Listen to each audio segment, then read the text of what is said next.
High গো হালার পোহালা, কেমন আছো সবাই? ভাইফোঁটার আগের দিন এই বাড়িতে এসেছি, আর আসার পর থেকে 2-3 দিন ছিলাম, প্রচুর আনন্দ করেছি। তারপরের দিন ছিল মায়ের বিজয়া, আর এখানকার সবাই পাড়ার কাকিমা জেঠিমা দিদারা বলছে চলো প্রত্যেক বছর তো আমরা গ্রামের বউয়েরা মায়ের বরণ করি, এবছর নয় মেয়েরাই করুক। তো মেয়েরা সবাই মিলে বরণ করতে নেমে গিয়েছিল মাঠে। তারপরে একে একে বরণ করতে করতে নাচতে আরম্ভ করে দিয়েছি। এদিকে আমরা মেয়ে কজন কে কেমন নাচছিল সেটাই কপি করে দেখাচ্ছিলাম। বরণ করতে করতে নাচ জাস্ট মজাই লাগে। এদিকে মেয়েদের নাচ দেখে ছেলেরা লোভ সামলাতে পারলো না, তারাও নাচতে আরম্ভ করে দিয়েছে। এদিকে কাকা কাঁসি বাজাতে আরম্ভ করেছে, দেখো আর এরা কি নাচছে।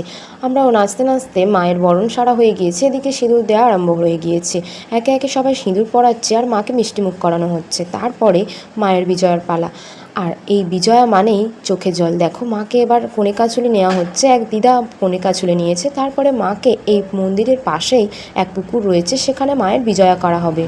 আর আজকে মায়ের প্রতিমাটা ছিল মাটির, আর এতটাই ভারী মাকে ঘোরাতে না সত্যি খুব কষ্ট হচ্ছিল, কারণ অল্প কিছু ছেলে ছিল। আমরাও মোবাইল রেখে দিয়ে মায়ের প্রতিমা ধরে নামাতে সাহায্য করলাম, বাট ভিডিওর ক্লিপটা কেউই নেয়নি। যাই হোক, আবারও একটা বছরের অপেক্ষায় রইলাম, মা আবার এসো, ভালো থেকো। মনটা খারাপ হলেও বিদায় তো জানাতেই হবে। আজকের মতো ভিডিওটা এই পর্যন্ত, দেখা হচ্ছে নেক্সট ভিডিওতে। সবাই ভালো থেকো, টাটা।